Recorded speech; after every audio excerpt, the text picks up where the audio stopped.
Hello everyone, welcome to seek study smartly. मैं हूं बलजिंदर सिंह। एक बार फिर से मेरे यूट्यूब चैनल पर आपका स्वागत करता हूं। डियर फ्रेंड्स, आपको पता ही है मैंने सुपर क्वेश्चंस की ये सीरीज लाई थी जिसके अंदर आपने बहुत ही ज़्यादा मुझे रिस्पॉन्स दिया है। अभी मैं क्वेश्चन नंबर 2 लेके आया हूँ।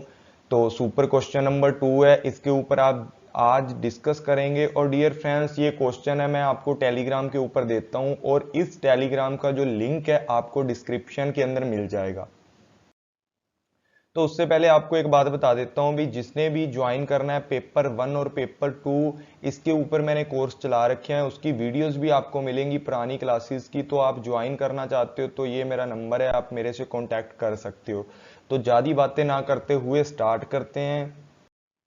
तो देखो डियर फ्रेंड्स, ये हमारा क्वेश्चन था जिस क्वेश्चन के अंदर क्या पूछा हुआ था कि क्वालिटेटिव रिसर्च के अंदर कौन कौन सी चीजें इंक्लूड होती हैं। ठीक है, क्वालिटेटिव रिसर्च के अंदर क्या क्या चीजें इंक्लूड होती हैं, बस इतना सा क्वेश्चन था। उसके नीचे क्वालिटेटिव रिसर्च के जो मेथड दिए गए थे सारे के सारे, या जो भी ऐसी चीजें जो क्वालिटेटिव के अंदर आती थी। तो इसका हम आंसर देख लेते हैं एक बार क्या था। तो देखो डियर फ्रेंड्स, 50% लोगों ने गलत किया, 52% ने ठीक किया और जो भी आप लोगों का 48% लोगों ने गलत किया है। तो डियर इतना ही आसान क्वेश्चन था। 900 लोगों में से क्या हुआ है कि 52 ने ठीक किया, बाकी सब ने गलत किया है। तो आप अंदाजा लगा के देख लें कि 50% लोग ही सही कर पा रहे हैं इस क्वेश्चन को। कईयों को तो ये भी नहीं पता होगा कि क्वालिटेटिव रिसर्च के अंदर किस तरीके के मेथड होते हैं और वो किस तरीके से काम करते हैं। तो इनको एक बार डिटेल के अंदर समझ लेते हैं। ये हमारा क्वेश्चन था, मैंने डाल दिया। इसका आंसर ये था सी नंबर वाला, जिसके अंदर सारे के सारे मेथड कौन से हैं, हमारे क्वालिटेटिव रिसर्च के मेथड हैं। सबसे पहले बात करते हैं किसकी, केस स्टडी की। पहले तो आप देखो कि आपने कभी पढ़े हैं ये वाले मेथड या नहीं पढ़े, इनके बारे में सुना है या नहीं सुना। तो अगर नहीं सुना तो आगे तक वीडियो देख लें, जिसके अंदर मैं आपको सारी की सारी चीजें समझाने वाला हूं। तो यहां पर देखिए दो फोटो मैंने ऐड किए हैं जिसके अंदर बिल्कुल स्पष्ट दिया हुआ है कि जो क्वालिटेटिव रिसर्च है इसके कौन कौन से मेथड होते हैं। देखो 1 इंटरव्यू होता है कि एक बंदे को बुलाओ, उसका इंटरव्यू लो और बात खत्म। उससे जो भी डाटा कलेक्ट करो टाइमली, एक पर्टिकुलर टाइम के ऊपर ही ये सिस्टम किया जाता है। ठीक है, इसके अंदर डेफिनेशन भी दी हुई है एक छोटी सी। In this procedure this is all about a personal interview which carried forward with a one respond at a particular time. कि एक पर्सन को क्या किया जाता है, बुलाया जाता है, उसका पर्सनल इंटरव्यू लिया जाता है। जैसे आप कहीं जॉब के लिए जाते हो तो आपको अंदर बुला लिया जाता है, तो वहां पर क्या होता है कि आपका इंटरव्यू, आपसे बातचीत की जाती है और साथ में आपकी ऑब्जर्वेशन भी इसके अंदर की जाती है। साथ में नंबर 2 पे क्या होता है, फोकस ग्रुप। ये भी इसके अंदर था हमारे जो क्वेश्चन के अंदर की फोकस ग्रुप क्या होता है। फोकस ग्रुप क्या होता है कि क्या होता है इसके अंदर कि 2-4 लोग आपस में बैठ जाते हैं एक ग्रुप सा बना करके, और एक बंदा उनको मेजर करने वाला होता है और एक टारगेट के ऊपर वो काम करते हैं, फोकस करते हैं और अपनी बातचीत करते हैं। और वहां से क्या होता है कि आंसर निकालते हैं भी, कोई भी चीज क्यों हो रही है, वाई एंड व्हाट का आंसर निकालते हैं। एंड हाउ क्वेश्चन, उसके अंदर नए नए क्वेश्चन किए जाते हैं कि हाउ, कैसे कोई चीज हो रही है, क्या हो रही है, क्यों हो रही है। इन चीजों के लिए जब बातचीत की जाती है फोकस ग्रुप बना करके, जिसके अंदर 5-7 लोग होते हैं, साथ में कुछ मेडिएटर बैठे होते हैं या कुछ बड़े पर्सन बैठे होते हैं, एक्सपीरियंस पर्सन, जो आपका एनालाइज करते रहते हैं। उसके बाद एथनोग्राफी होती है जो कल्चर से रिलेटेड होती है कि हम किसी भी एरिया में चले जाते हैं, जाने के बाद वहां पर घुल मिल कर उनके कल्चर के बारे में, उनके बिलीफ सिस्टम के बारे में, उनकी लैंग्वेज के बारे में, या उनका जो भी सिस्टम होता है पूरे का पूरा, उनके बारे में क्या करते हैं, बातचीत करते हैं। उसके बाद बात करते हैं केस स्टडी की। केस स्टडी क्या होता है जी, आपने सुना होगा कि भाई वहां एक फला फला केस हो गया, ठीक है, वहां पर वो बंदा ऐसे मर गया, वो कर गया। ठीक है, एक कंपनी का केस हो सकता है कि एक कंपनी 0 लेवल से अब तक कैसे गई। उन केस स्टडी को पढ़ते हैं, मतलब उस के अंदर हम डिटेल से एक्सप्लेनेशन दी होती है किसी भी चीज की, बस हम लोग उस चीज को फॉलो करते हैं और वहां से डाटा इकट्ठा करते हैं और सिमिलर चीजों में उन चीजों को क्या किया जाता है, उस डाटे का यूज किया जाता है। रिकॉर्ड कीपिंग क्या होता है, जैसे आपको पता है लाइब्रेरी होगी, ठीक है, जहां पर बहुत सारा भरकम डाटा होता है, ऑनलाइन वेबसाइट हो सकती है, ये सेकेंडरी डाटे के रूप में रिकॉर्डिंग कीपिंग आ सकता है, जिसके अंदर पहले से बहुत सारा डाटा इकट्ठा करके रखा जाता है। उसके बाद क्या होती है process of observation. Process of observation क्या होता है भाई, आपने सुना है कि कभी ऑब्जर्वेशन क्या होता है, ऑब्जर्वेशन होता है कि सामने वाले बंदे को बिना किसी बताए, विदाउट एनी, मतलब उस सामने वाले बंदे को किसी भी प्रकार की कोई भी सूचना नहीं दी जाती कि भाई मैं तेरे को रिकॉर्ड कर रहा हूं। जैसे कि इंटरव्यू के अंदर अगर आप इंटरव्यू देते हो, तो अगर आप अपनी लेग के ऊपर लेग रख के बैठते हो, तो सामने वाला पर्सन क्या सोचता है, भाई बड़ा कॉन्फिडेंस बंदा है, इससे तो मैं क्वेश्चन अच्छे अच्छे पूछूंगा, और मतलब ओवर कॉन्फिडेंस दिखा रहा है। उसी तरीके से जो हमारी प्रोसेस ऑफ ऑब्जर्वेशन होती है, इसके अंदर 5 की 5 सेंसेस का यूज करके डाटे को कलेक्ट किया जाता है। इसके अंदर डाटे को कलेक्ट करने के लिए हम सब्जेक्टिव होते हैं, सब्जेक्टिव मेथडोलॉजी का यूज किया जाता है। मतलब आप सब्जेक्टिव तरीके से अपनी कन्वीनियंट के हिसाब से क्या करते हो, यहां पर डाटा इकट्ठा करते हो। उसके बाद बात करते हैं कैरेक्टरिस्टिक ऑफ क्वालिटेटिव रिसर्च। इसके अंदर कैरेक्टरिस्टिक बताई है कि डाटा इकट्ठा करते हैं, इंटरव्यू वगैरह लेते हैं, ठीक है, उस डाटे से मीनिंगफुल इंफॉर्मेशन लगाते हैं, मतलब निकाल के उसको लगाकर देखते हैं, एनालाइज करके देखते हैं, अंडरस्टैंड करते हैं, और साथ में क्या होता है यहां पर एक ट्रस्ट बिल्ड करते हैं। देखो ट्रस्ट, एथनोग्राफी के अंदर सारी बात ट्रस्ट की आती है कि पीपल के ऊपर ट्रस्ट बिल्ड करना। देखो आपको एक और बात बता देता हूं कि एथनोग्राफी के अंदर हम किसी भी फील्ड के अंदर जाके स्टडी करते हैं, ऑब्जर्वेशन करते हैं, इन डेप्थ स्टडी करते हैं, तो उन सामने वाले लोगों को पता नहीं लगने देते। अगर पता लग गया किसी को कि भाई मैं तेरा इंटरव्यू लेने आया हूं, तो एक तो हेजिटेशन हो जाती है उसको, दूसरी बात तो वो बताता नहीं है। तो यहां पर हम ट्रस्ट को बिल्ड करते हैं, वहां से लोगों के साथ घुल मिलकर दोस्ती करके डाटा इकट्ठा करते हैं। उसके बाद देखो यूनिक एट्रीब्यूट्स होते हैं, कौन कौन से एट्रीब्यूट्स होते हैं हमारी क्वालिटेटिव रिसर्च के अंदर। ये भी क्वेश्चन के अंदर डाला हुआ था कि एब्सोल्यूट ट्रुथ की अब्सेंट होती है यहां पर, ठीक है, जो हमारा अब्सेंस ऑफ एब्सोल्यूट ट्रुथ की, सच की जो हमारी क्या होती है यहां पर अनुपस्थिति होती है, जिसको हिंदी के अंदर बोल देते हैं गैर हाजिरी, या अब्सेंट इंग्लिश में बोल देते हैं। देखो जब भी आप क्या करते हो, ऑब्जर्वेशन करते हो, ऑब्जर्वेशन के अंदर क्या होता है कि हम दूसरे को मतलब छुप छुप के देखते रहते हैं, उनकी एक्टिविटी को नोट करते रहते हैं, लेकिन हमें असल सच का पता नहीं होता कि सामने वाले के मन में क्या चल रहा है, ठीक है, वो चीज का हमें पता नहीं होता। उसके बाद कंटेक्चुअल एनालाइज क्या होता है, देखो भी बहुत सारी जो बुक कीपिंग होती है हमारी रखी होती है, रिकॉर्ड कीप करके रखते हैं हम लोग, उस चीजों को जब लाइब्रेरी में जा जा करके हम मतलब उन बुक्स को इधर उधर करते हैं, उनमें से डाटा ढूंढते हैं, तो वो कंटेक्चुअल एनालाइज होता है, जो कंसेप्ट पहले से बन चुका है उनको एनालाइज करना सीखते हैं यहां पर। उसके बाद यहां पर क्या होता है भाई, हर जगह पे इसको यूज कर सकते हैं क्वालिटेटिव को।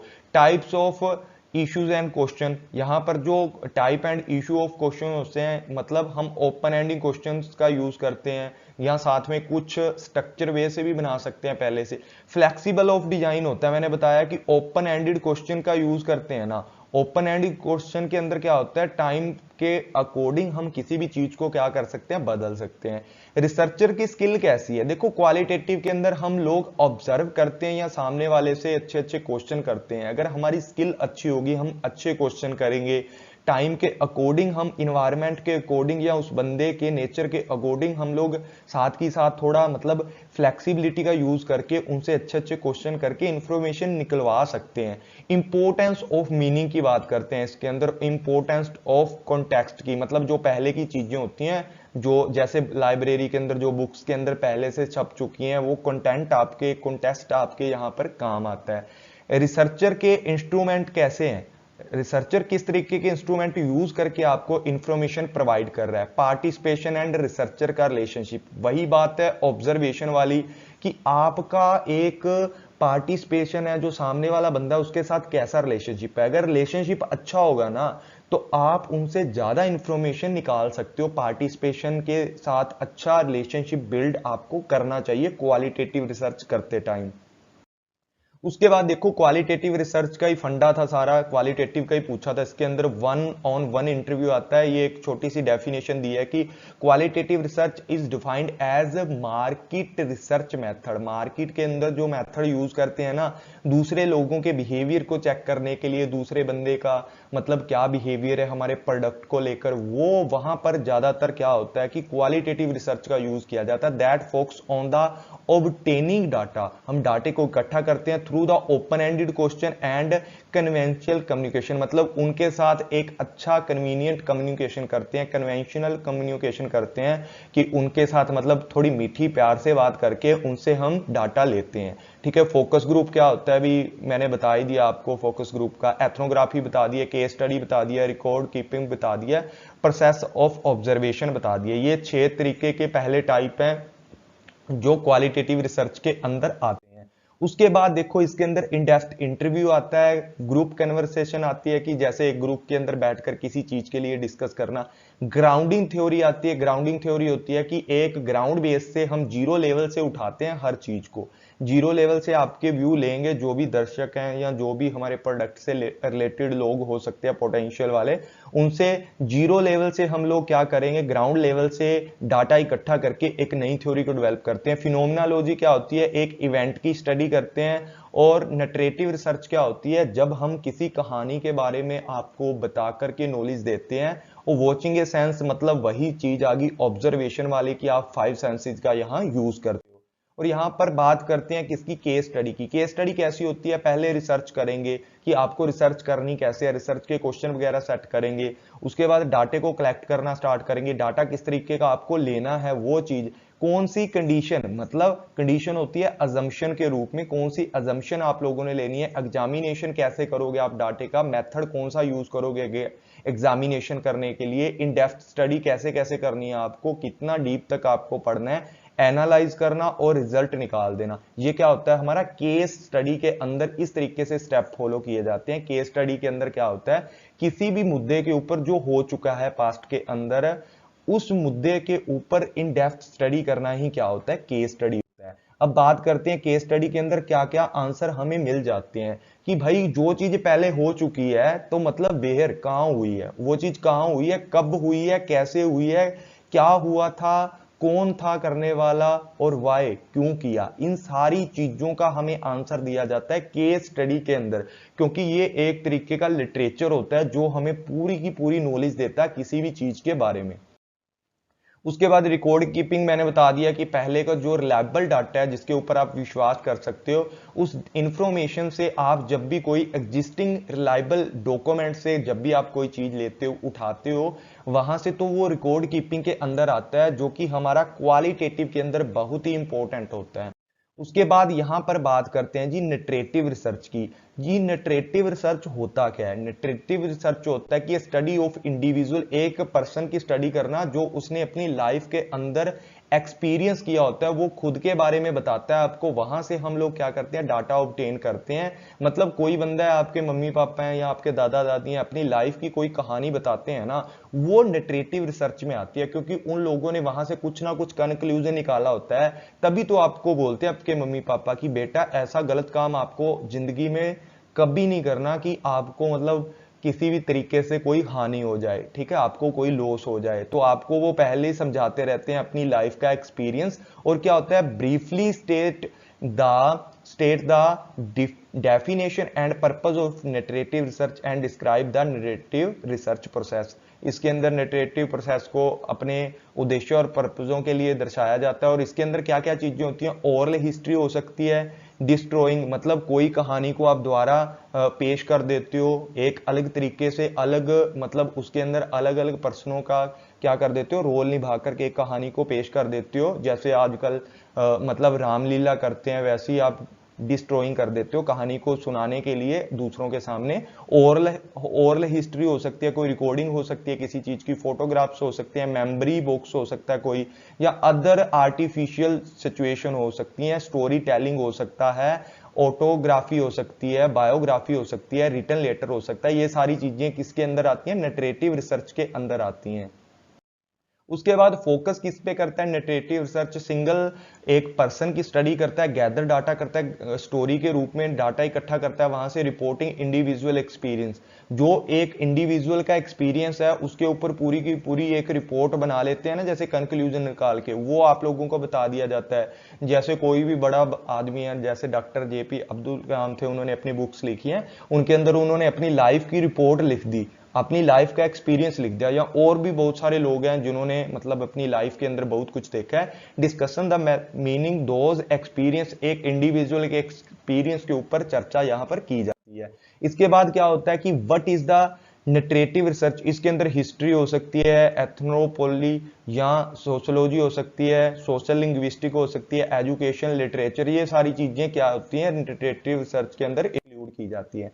अब ये किस किस तरीके से एम्फसाइज करती है एजुकेशन के अंदर, देखो एम्फसाइज करती है टीचर के ऊपर, टीचर किस तरीके से आपको वो चीज समझाता है, एम्फेसाइज उसकी नॉलेज पर करती है, और वो टीचर का कौन सा मतलब जो आपको समझा रहा है उसका फोर फ्रंट क्या है, मतलब आपको किस तरीके से वो किस तरीके से किस वे ऑफ टीचिंग क्या है उसका, उन तरीके से आपको नरेटिव रिसर्च समझा जा सकती है। साथ में क्या होता है नरेटिव रिसर्च के अंदर किन किन चीजों का कॉम्बिनेशन होता है, या कौन कौन सी चीजें, यहां से भी क्वेश्चन बन सकता है नरेटिव रिसर्च में क्या क्या चीजें आती हैं। बायोग्राफी आ सकती है, पर्सनल स्टोरी, ऑटोग्राफी आ सकती है, टीचर स्टोरी आ सकती है, ठीक है, फैमिलिस्टिक जो पर्सपेक्टिव होते हैं, या जो चीजें मैंने पीछे बताई हैं आपको, वो सारी की सारी नरेटिव रिसर्च के अंदर आकर के बाद में एक कंबाइंड रूप होता है, उसको नरेटिव रिसर्च बोला जाता है। यहां देखो इसकी कैरेक्टरिस्टिक कौन सी हो सकती है, individual experience, collecting the individual story, ठीक है, यहां पर क्रोनोलॉजी है, जो आपका एक्सपीरियंस है उसको बताना, डी स्टोरिंग करना, कोडिंग द थीम्स, ठीक है, कॉन्टेक्स्ट द सेटिंग करना, ठीक है, कोलाबरेटिंग विद द पार्टिसिपेशन, ये सारी सारी चीजें हमारी किसके अंदर आती है नरेटिव रिसर्च के अंदर आती हैं। ये इंपॉर्टेंट थी, मैंने ज्यादा डीपली करवा दी है, आप इसको अच्छे से पढ़ लेना। तो thank you all friends, take care, bye bye. I hope कि आपको आज की वीडियो और क्वेश्चन सुपर 2 वाला अच्छा लगा होगा, सुपर क्वेश्चन 2 आपको अच्छा लगा होगा। ऐसे ही मैं कल आपके लिए क्वेश्चन नंबर 3 के ऊपर वीडियो लेकर आऊंगा। तो डियर फ्रेंड्स, जो भी लोग इस वीडियो को देखते हैं, प्लीज, बहुत ही मेहनत लगती है ऐसे क्वेश्चन बनाने के लिए, तो आप कमेंट के अंदर अपना रिव्यू जरूर दिया करो। तो thank you all friends, take care, bye bye, मिलते हैं कल की वीडियो में।